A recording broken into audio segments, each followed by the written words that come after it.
말씀 들어가겠습니다. 말씀 들어갑니다.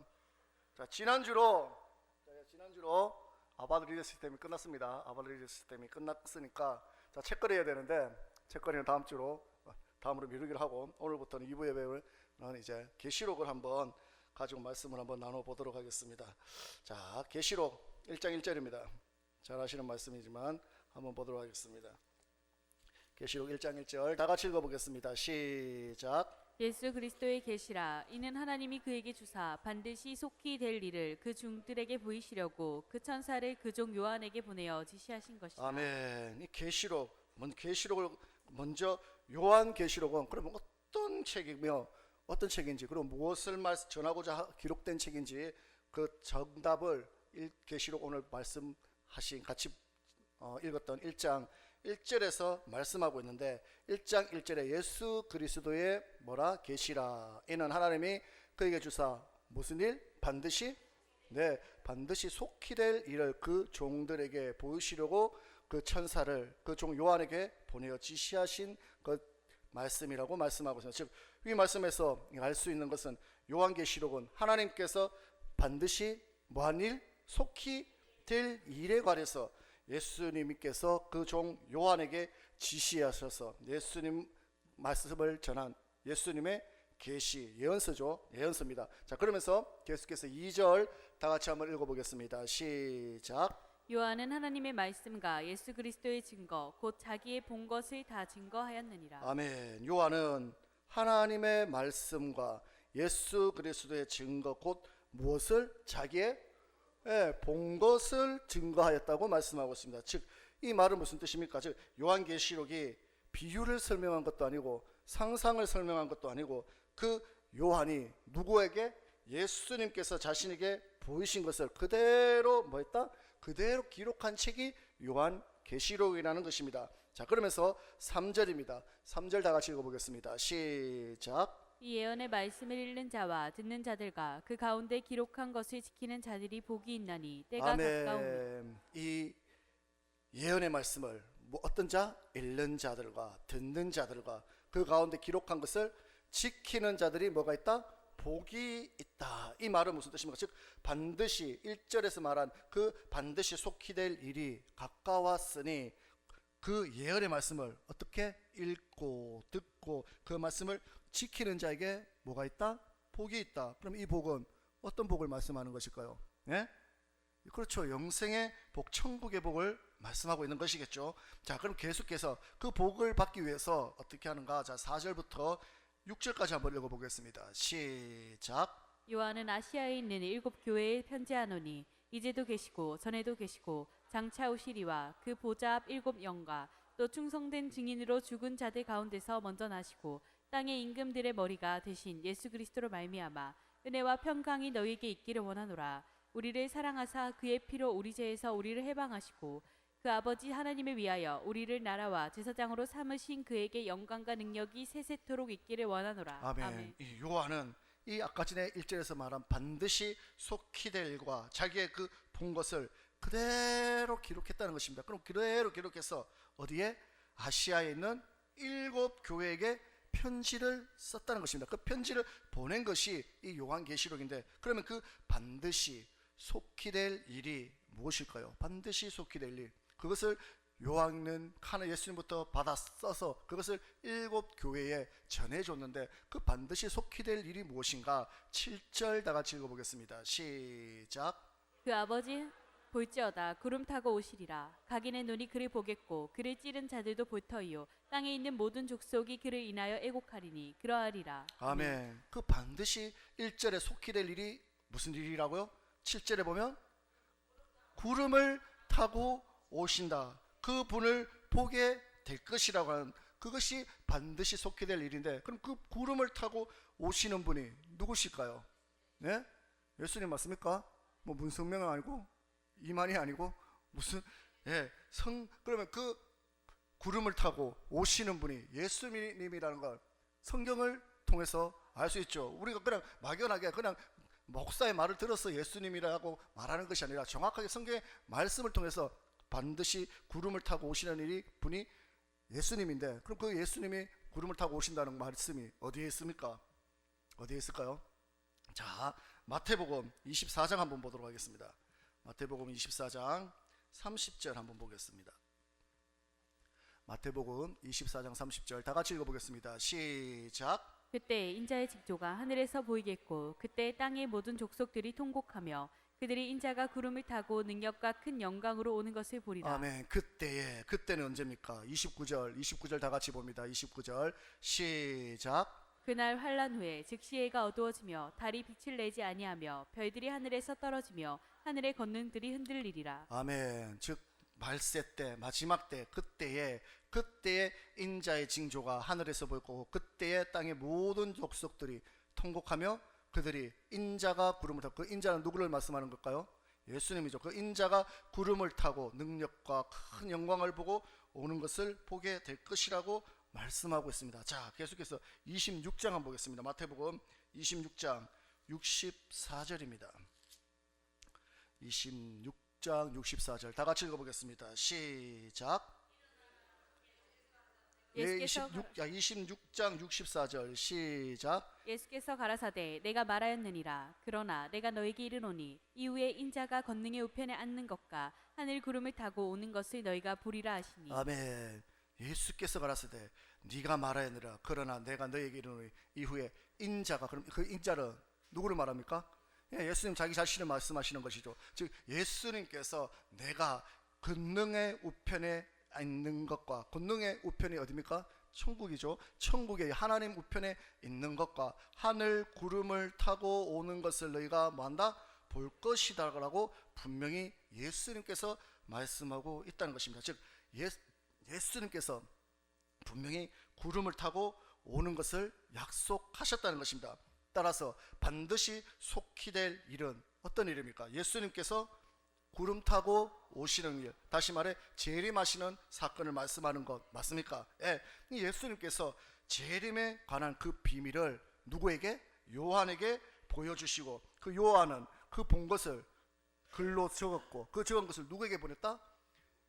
아시아의 7교회에 편지한 것이, 7교회 사자들에게 편지한 것이, 그것이 바로 요한 계시록이라는 것입니다. 아시겠습니까?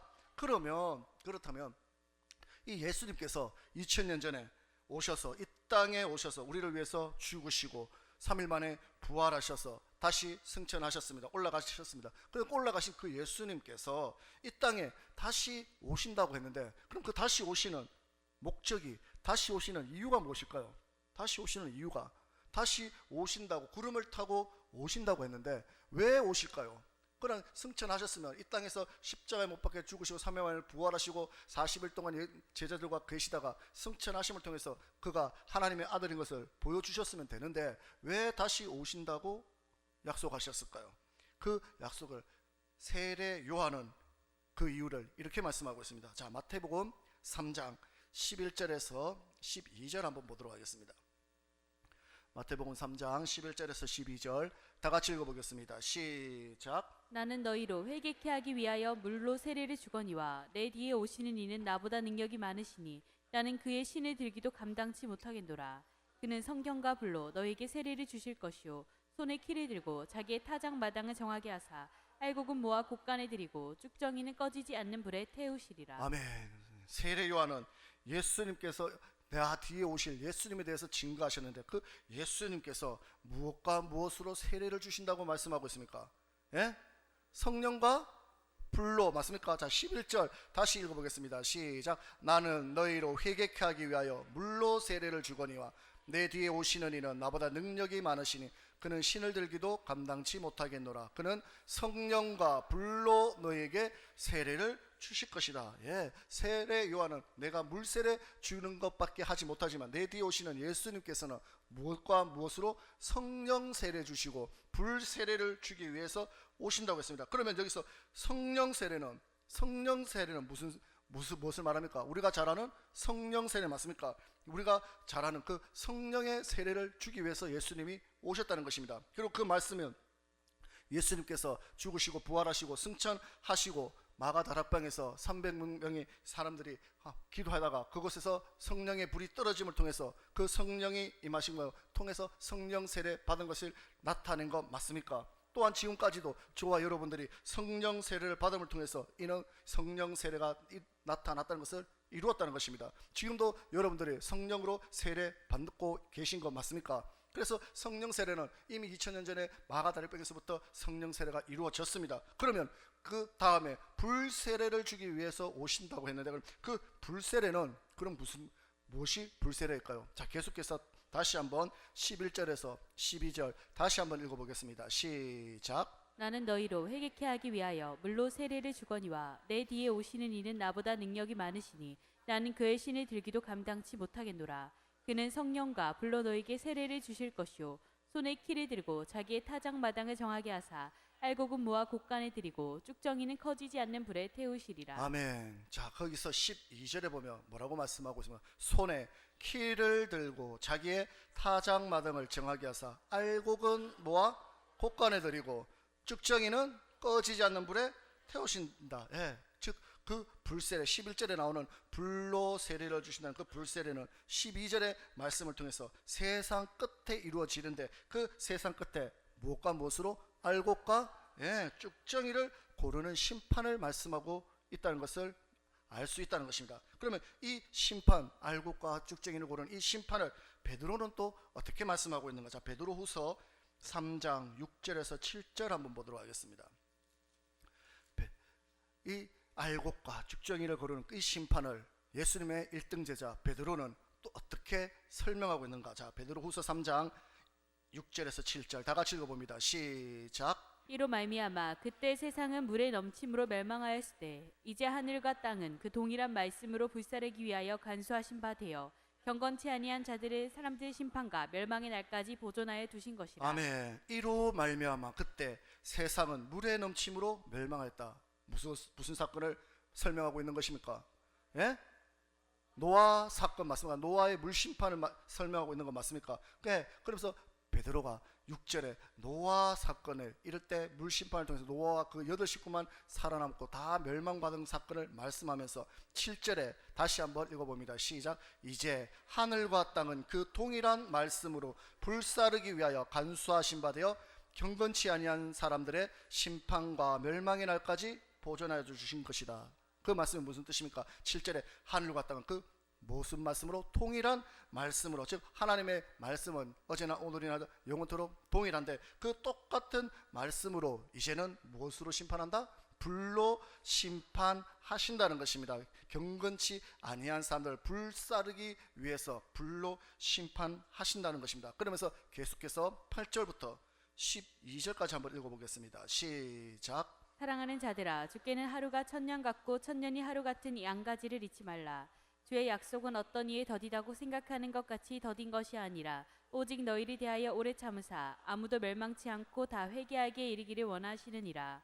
그러나 주의 날이 도적같이 오리니 그날에는 하늘이 큰 소리로 떠나가고 체질이 뜨거운 물에 풀어지고 땅과 그 중에 있는 모든 일이 드러나리로다. 이 모든 것이 이렇게 풀어지리니 너희가 어떠한 사람이 되어야 마땅하뇨? 거룩한 행실과 경건함으로 하나님의 날이 임하기를 바라보고 간절히 사모하라. 그날에 하늘이 불에 타서 풀어지고 체질이 뜨거운 불에 녹아지려니와. 아멘. 자, 그러면서 8절부터 보면 사랑한 자라 천년이 하루같이 하루가 천년같이 있다는 것을 잊지 말면서 9절에 주의 약속은 어떤 이에 더디다고 생각하지 더딘 것이 아니라 오래 참으사 아무도 멸망치 않고 회개하기를 원하신다. 그러나 주의 날이 무엇같이 온다? 도적같이 온다. 우리가 알듯이 노아 홍수 때 언제 올지 알 수 없었듯이 마찬가지로 불심판 때도 그때는 아무도 모르게 도적이 오는 것처럼 오게 한다는 것입니다. 그러면서 그 날에는 하늘이 큰 소리로 떠나고 체질이 뜨거운 불에 풀어져 오고 땅에가 그 중에 있는 모든 것이 드러난다. 그러면서 이 모든 것이 이렇게 풀어지리 너희가 어떠한 사람이 되어야 되냐? 마땅한 거룩한 행실과 경건함으로 하나님의 날이 임하기를 바라보며 간절히 사모하라. 그러면서 그 날은 어떤 일이 일어난다고 말씀하고 있습니다. 하늘이 불에 타서 풀어지고 체질이 뜨거운 불에 녹아진다. 즉 불심판이 있다는 것을 말씀하고 있는 것 맞습니까? 그래서 물심판이 있었던 것처럼 노아의 사건이 있었던 것처럼 다음에는 불심판이 있기 때문에 너희는 거룩한 행실과 경건함으로 그날이 오기를 뭐하라? 기다리라고 말씀하고 있다는 것입니다. 누가? 예수님의 1등 제자 베드로가. 자, 그러면서 다시 마태복음 3장 11절에서 12절 다시 한번 보도록 하겠습니다. 마태복음 3장 11절에서 12절 다시 한번 읽어봅니다. 시작. 나는 너희로 회개케 하기 위하여 물로 세례를 주거니와 내 뒤에 오시는 이는 나보다 능력이 많으시니 나는 그의 신을 들기에도 감당치 못하겠노라. 그는 성령과 불로 너희에게 세례를 주실 것이요 손에 키를 들고 자기의 타작 마당을 정하게 하사 알곡은 모아 곳간에 들이고 쭉정이는 꺼지지 않는 불에 태우시리라. 아멘. 다시 말해서 성령으로 세례 주시기 위해서 오신 그 예수님이 이 땅에 다시 오셔서는 무엇으로? 불로서 심판하시겠다는 말 맞습니까?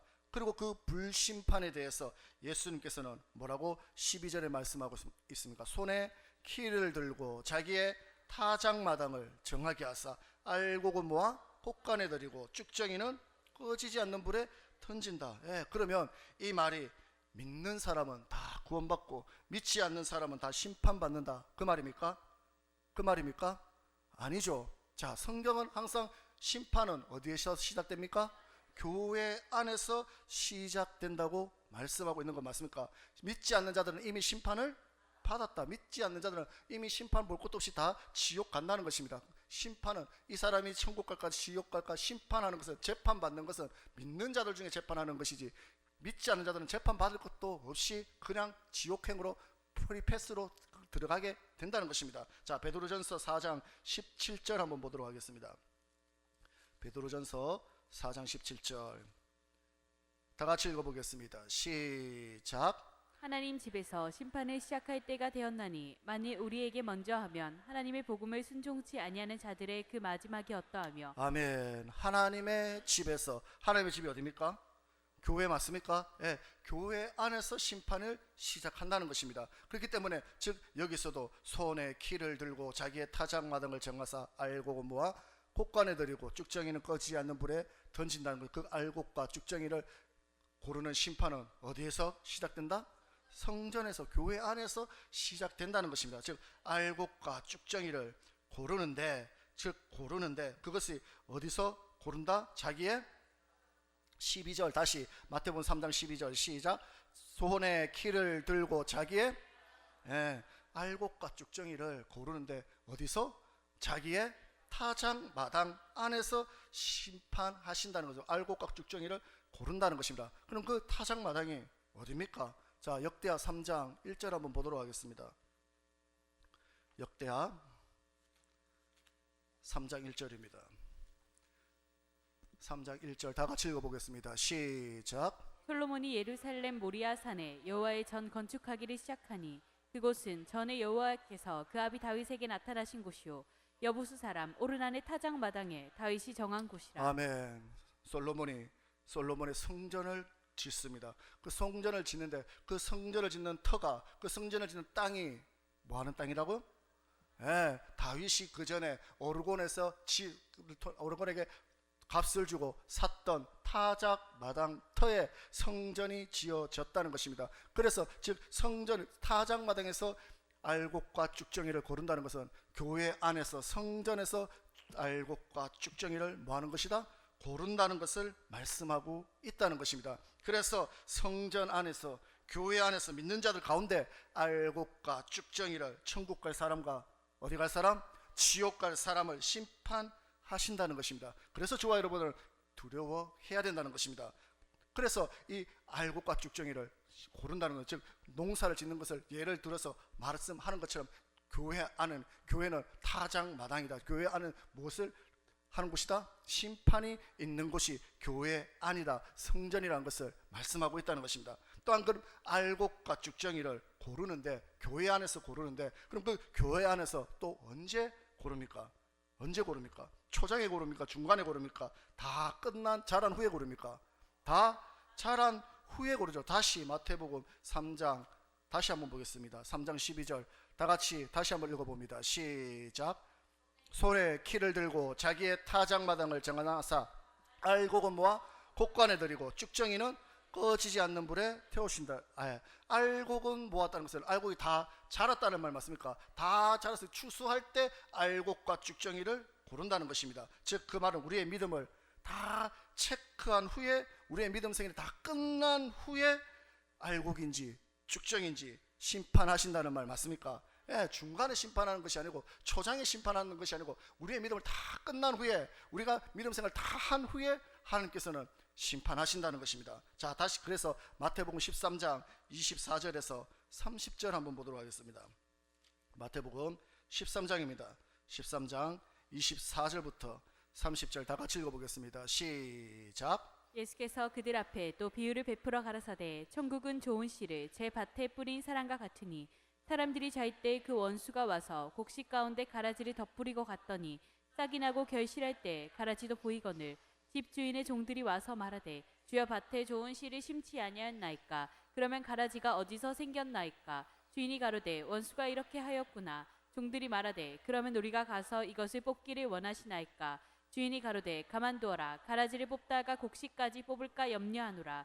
둘 다 추수 때까지 함께 자라게 두어라. 추수 때에 내가 추수꾼들에게 말하기를 가라지는 먼저 거두어 불살에게 단으로 묶고 곡식은 모아 내 곡간에 넣으라 하리라. 아멘. 무슨 뜻입니까? 하나님의 말씀을 우리의 마음밭에 심었다는 것입니다. 우리의 마음밭에 심었는데 그 마음밭이 자라서 그 심겨진 나무가 열매를 맺는데 그 열매가 좋은 씨를 심었는데 가라지가 생길 수 있다는 것이죠. 그런데 그 가라지를 생긴 것을 농부가 주인에게, 즉 하나님에게 이 가라지를 뽑을까요? 했을 때 하나님께서 뭐라고 말씀하고 있습니까? 가만 두어라. 왜 가만두냐? 그리고 언제? 추수 때까지 기다리라는 것입니다. 그래서 추수 때 가라지는 모아서 어떻게 한다? 불사르고 알곡은 모아서 곡간에 드린다는 것입니다. 그러면은 그 추수 때는 언제입니까? 추수 때는 언제입니까? 자, 39절에서 40절 보겠습니다.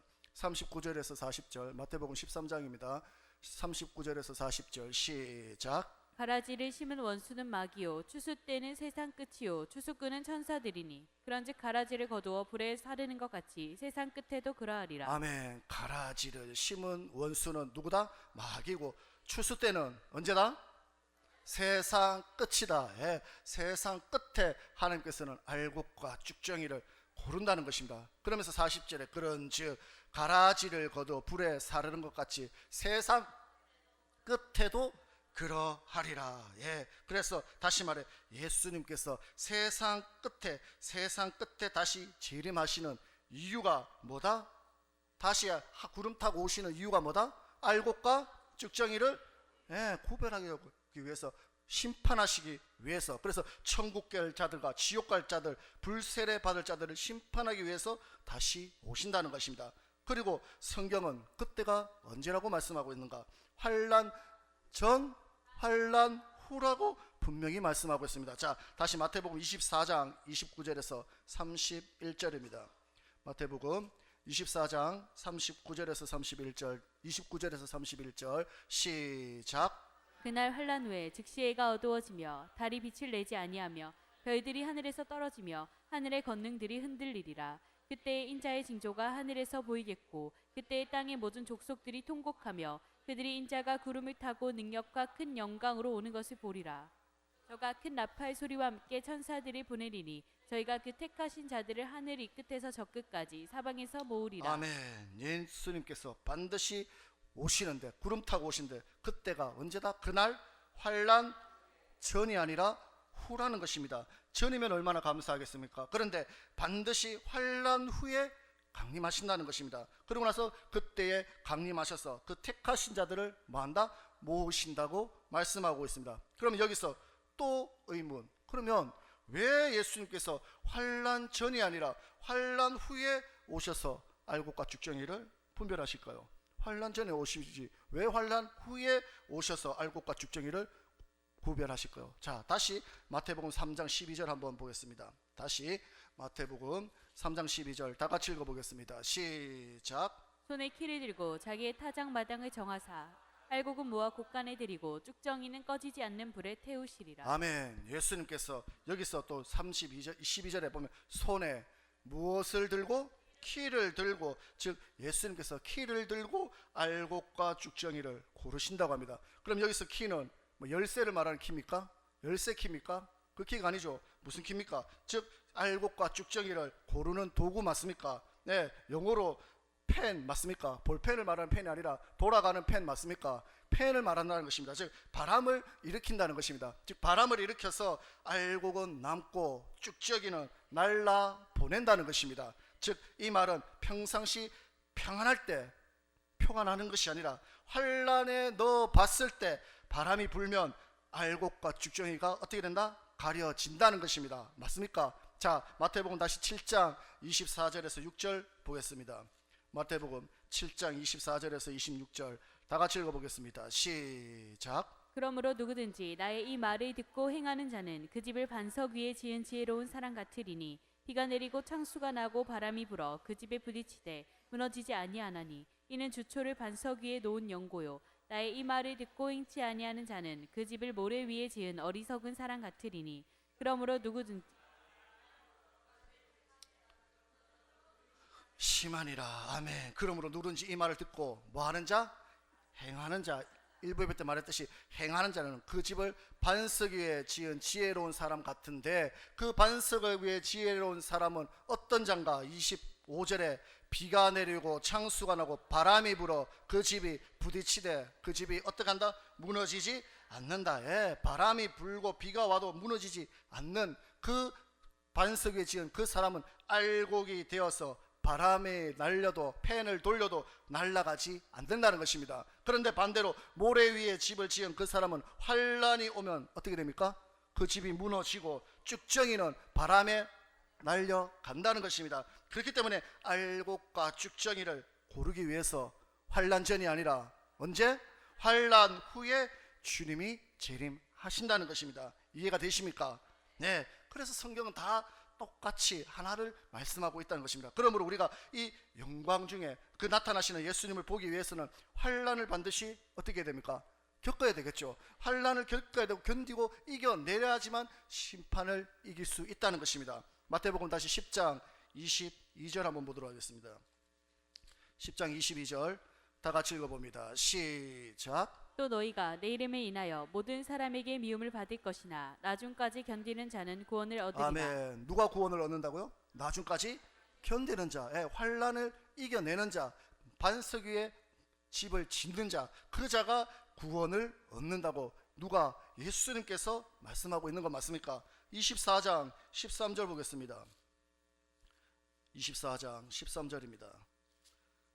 다 같이 읽어봅니다. 시작. 그러나 끝까지 견디는 자는 구원을 얻으리라. 아멘. 여기서도 뭐 하는 자가? 끝까지 견디는 자가, 환란을 이기는 자가 구원을 얻게 된다고 말씀하고 있다는 것입니다. 똑같은 말씀 13장 마가복음 13장 13절입니다.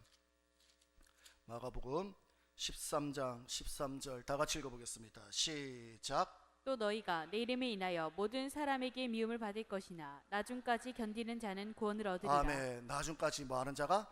견디는 자가 구원을 얻는다. 예, 그래서 끝까지 견디는 자가 구원을 얻기 때문에 예수님께서 환란을 후에 뭐 한다? 재림하신다는 것입니다. 그래서 환란을 이기는 자, 알곡이 된 자, 반석이 위에 집을 짓는 자, 그런 자가 무너지지 아니하는 자고 넘어지지 아니하는 자고 이겨낼 수 있는, 환란이 왔을 때도 그것을 견디고 끝까지 이기는 그 자가 심판 때 어디에 들어간다? 천국에 들어가기 때문에 너희는 이렇게 살아라, 더 힘을 내라고 말씀하신 것이 뭐다? 계시록 2장과 3장의 7교회에게 하시는 말씀이고, 거기서 이기는 자 7교회 다 공통적으로 하는 말이 뭐다? 이기는 자가 되어야 뭐한다? 천국에 들어간다. 너희는 이기는 자가 되라고 말씀하고 있다는 것입니다. 그럼 이기는 자는 어디서 이기는 것입니까? 환란에서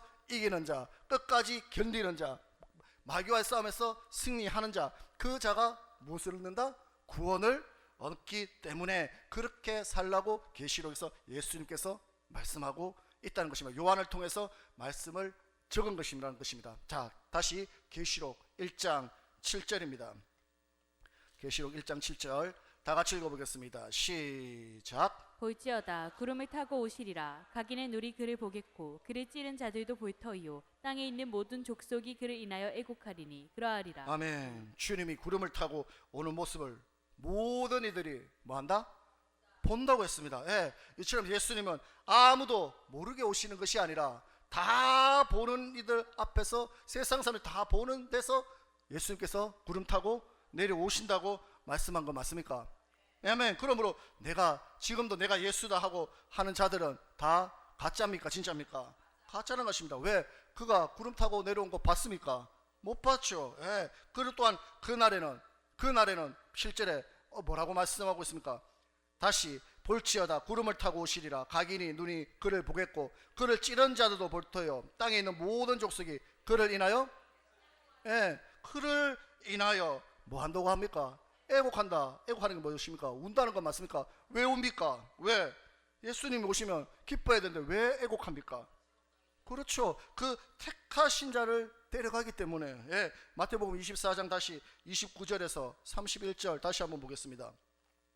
마태복음 24장 29절에서 31절 시작. 그날 환란 후에 즉시 해가 어두워지며 달이 빛을 내지 아니하며 별들이 하늘에서 떨어지며 하늘의 권능들이 흔들리리라.